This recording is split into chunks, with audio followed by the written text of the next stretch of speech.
को हो यो मेरो बेहुली कोही ल हेर्न यो पराग बोलेको तेरै बेहुली त हो नि हो तेरो जग्गेमा अर्को बेहुली आएर बस्छ त भने हेर्नु त बुवा अर्कै केटी निकाल्यो यिनीहरूले ओए को राखेको यहाँ अघिको बेहुली निकाल हेर त ल यो परागका बाउ छोरा कस्तो भरममा पर्या होला यही होइन त तेरी बेहुली भन्या कहाँ स्थिति हामीले हेरे केटी यो हामीले हेरे केटी नै होइन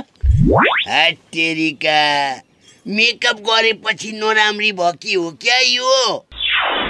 कोही कोही केटीहरू हुन्छन् नि मेकअप नगर्दाखेरि चाहिँ एकदमै राम्री देखिन्छन्